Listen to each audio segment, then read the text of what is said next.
और अब आपको सीधा लिए चलते हैं मुंबई, जहां पर एनसीपी नेता नवाब मलिक एक प्रेस कॉन्फ्रेंस कर रहे हैं। फिर जो मुलजिम है, जिन पर इल्ज़ाम है, उन्हें जमानत दी।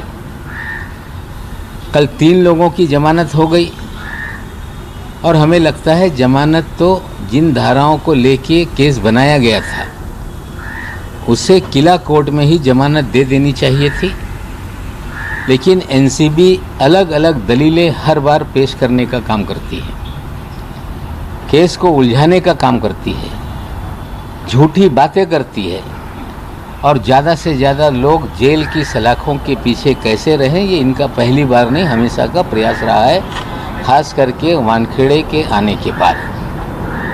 हमें लगता है बेल मिली है।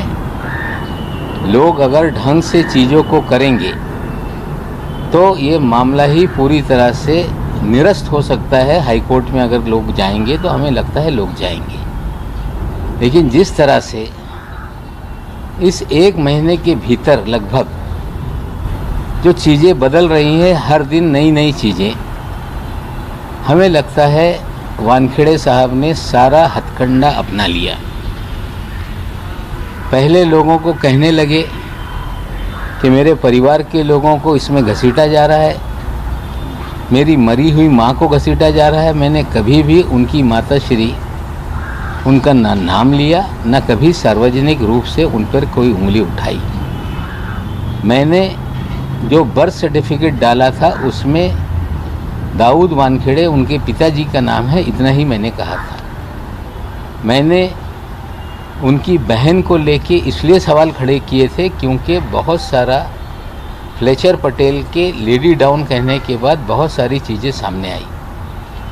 उनकी पत्नी के खिलाफ आज तक जो पहली पत्नी है उसकी तस्वीर हमने डाली। लोगों ने सवाल पूछा कि ये तस्वीर क्यों डाली है। कहीं से मुझे 2 बजे रात में वो तस्वीर भेजी गई और उसमें मैसेज आया कि जिसकी तस्वीर है उसकी इच्छा है कि ये तस्वीर आप सार्वजनिक करें, इसलिए मैंने तस्वीर डाली। लेकिन उनकी जो अभी पत्नी है उनके विषय में ना मैंने कभी उनका नाम लिया या उनके बारे में कोई टिप्पणी मैंने नहीं की। हमें लगता है कि लड़ाई ये किसी के परिवार से नहीं, किसी के धर्म को लेके नहीं, मेरी लड़ाई सीधी है, जो नाइंसाफ़ी है उसके खिलाफ है। आज भी मुंबई के जेलों में 100 से अधिक लोग बेगुनाह ये बंद हैं जिन्हें नाजायज़ तरीके से फंसाया गया। अब स्पेशल 26 वाला एक खत हमने डीजी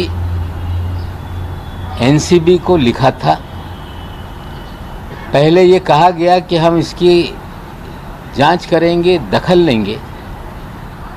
फिर ये खबरें आ गई कि जिस अधिकारी ने ये जानकारी दी है उसने अपना नाम नहीं कहा है। हाँ, हमें जानकारी है, हम राजनीति में हैं, मंत्री कई बार रह चुके हैं, कि सेंट्रल विजिलेंस कमीशन का एक आदेश है कि अगर कोई अपनी आइडेंटिटी रिवील नहीं करता है तो ऐसे कंप्लेंट्स का कोई दखल लेने की ज़रूरत नहीं। हमें लगता है कि ये बहुत गंभीर विषय है।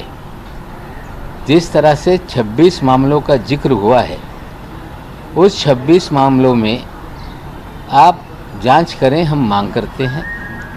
क्योंकि जो 22 नंबर पे एक मामला उस खत में लिखा था जिसमें एक नाइजीरियन को बेगुनाह तरीके से खारगर में फंसाया गया और उसमें जो विटनेस है, उस विटनेस कामड़े ने कई मीडिया कर्मियों से बात करते हुए कहा और सारी घटना बताई कि मेरे ही मुखबिरी पे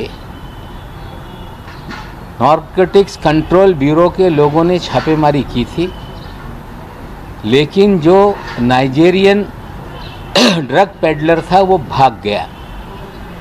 उसके बाद उससे कहा गया कि यहाँ नाइजीरियन लोग कहाँ रहते हैं। सभी नाइजीरिया के लोग इस देश में ड्रग्स का कारोबार करते हैं, ये किसी की समझ होगी तो गलत है। गरीब देश है, कुछ ड्रग बेचते होंगे, उन्हें सज़ा मिलनी चाहिए। लेकिन नाइजीरिया के नागरिक बड़े पैमाने पे भारत में जो कपड़े हैं, जो रेडीमेड गारमेंट्स हैं, उसको यहाँ से खरीद के अपने देश में भेज के उसका भी कारोबार बड़े पैमाने पे करते हैं।